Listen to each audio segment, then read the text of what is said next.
Hi everybody, it's Autumn and I am in the apothecary again today, and I'm going to show you how to strain immune fire cider. And so this is one that I've had put away since, I want to say, let's see, February 9th is when I put it away. So immune fire cider, so it has a base of apple cider vinegar, and then the main things that you usually put in the fire cider are going to be onion, garlic, horseradish, and ginger. And then a lot of folks put some kind of spicy pepper or something like that in the fire cider in order to make it kind of fiery to burn the bugs out of the body, right, as an immune support. So you know, historically, onions, garlic, horseradish, and ginger have very much been used to boost the immune system, especially garlic, one of the most potent antibiotics that are naturally occurring. And so I have a recipe on my website. It's just autumnschultz.com on the homepage, and it's a free video that I did. Really, it's about a 20-minute video going through actually infusing the fire cider, cutting it up and everything. And then I also go through how to strain it, everything that I'm going to be doing here today, and it's a little bit slower, a little bit more detail for you. So feel free to check that out on my website if you want to, but otherwise I'm just going to show you guys how to strain a tincture, because I know recently we've done 2 tinctures together, and I have these on my feed if you want to be able to see them. But this was a Vitex tincture that we did, and you almost can't even distinguish where the berries are versus the infused alcohol at this point because it is so dark. And then yesterday we did a digestive bitters tincture here, which is my mint dandy, which has cardamom, peppermint, and dandelion in it. So you can see that one's not clear vodka anymore either. It's already infused very well. So I'm going to go ahead and put my hair back and put my gloves on and everything. So we are going to, like I said, strain immune fire cider. So whenever I have a tincture, an herbal tincture that I'm going to be doing the extraction with apple cider vinegar as the menstruum, you want to you do not want to use, for the most part, the regular metal lids, right? And the reason being is because over time the ACV of apple cider vinegar will actually start to eat away at the lid. I've seen them kind of go rusty and then almost be eaten away before I knew this. So now what I do is I put a plastic lid, and this is from Ball, who makes the mason jars. So this is one that won't rust, tarnish, or start being eaten away or anything like that. I do have some turmeric powder in here, so it's going to be a little bit powdery kind of straining, so I'm going to show you my double strain method that I have. So first, really just going to show you what we have here. So I've got a noodle strainer with very, very small mesh. I found it on Amazon. And then I have, this is kind of like almost like a bigger, like cake kind of mixing pan, but I like that it has a lip on the edge. And then the strainer, this has a little handle on it, so it will actually hold itself up and keep itself where it is, because that's sometimes a problem when you're pouring a tincture in there and then the weight of the herbs like moves it. So that's definitely something to keep in mind. And then I use, I don't know if the window's going to blow it out here, but I use cheesecloth. I just get it at, I live in Texas, so I just get it at HEB, a local grocery store.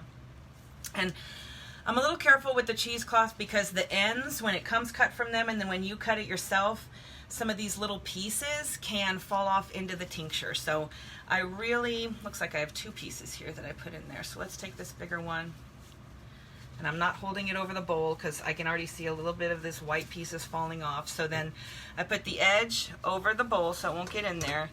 And then I want to layer this twice. You can layer it 3 times if you want, but like I say, I'm going to show you my double straining method.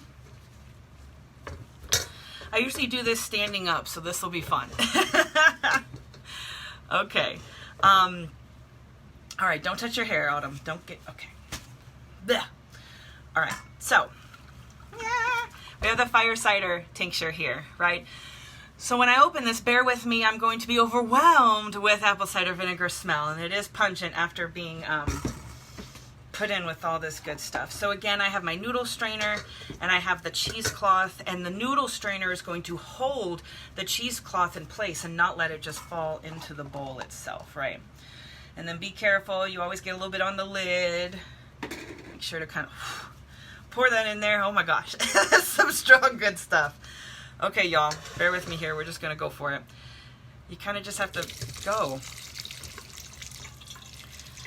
All right, all that goodness. I'll tilt the camera and show you all of it. But you want to get everything as much as you can out of the jar if you can, because what we're going to do is we are going to take the cheesecloth and we're going to use our gloved hands, our really well washed hands, and we're going to try to squeeze as much of that goodness out of there as we can. All the really infused medicine, right? So the way that I like to do this, I have two extra bowls set aside. So you're going to need one bowl in order to, once you get the cheesecloth out and squeeze it, put that in, and you're going to need another bowl, you know, if you want to transfer any of the juices, or, you know, if I just have an extra bowl no matter what, right? So I'm going to take this cheesecloth and the shorter edges, I'm going to pick those up first, kind of make sure they're in the middle. And then I'm going to bring all that excess from the other two sides, and I'm going to kind of seal it at the top and twist it. So now nothing's going to come out of the top, and so I'm just going to use elbow grease. And you see all of that you would have missed if you wouldn't have squeezed the tincture. I do this too when I make tea.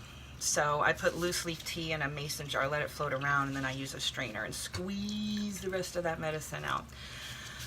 So my Herbalist have a professional press. Don't make that a meme, my face, right? So,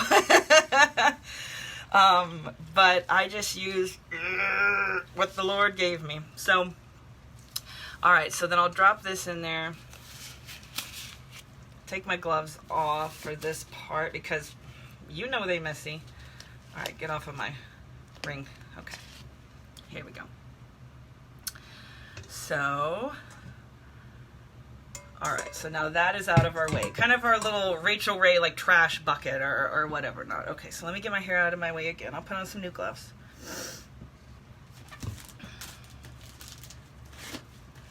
And so, like I said, I'm going to use a double straining method. So I have a mason jar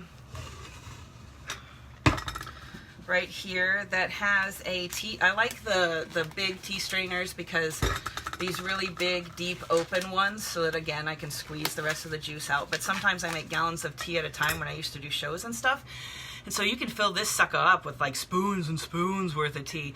But I use this, it's a very thin mesh. I use it as a double straining method for my tinctures. So I'll put this in there, and then I use, this took me forever to figure out, a canning ball jar canning deal. And I put that, and it freaking fits just right in there, right? So I'll angle them both to the same side so you don't hit them on them. Okay. So then now I'm going to help me do this without spelling. Okay, so I'm going to pour this in there now. And really the only other thing that you need to do is if you want to add a little bit of honey to sweeten it. So I would suggest that you add probably 15% honey and test it out at first. And then you want to go back and, you know, you can add it probably up to 30, 35, you know, but you don't want to cut it too much because you want to make sure that this has as much medicine as, you know, as possible. So usually, oh my God, paper towels. You got paper towels too, y'all.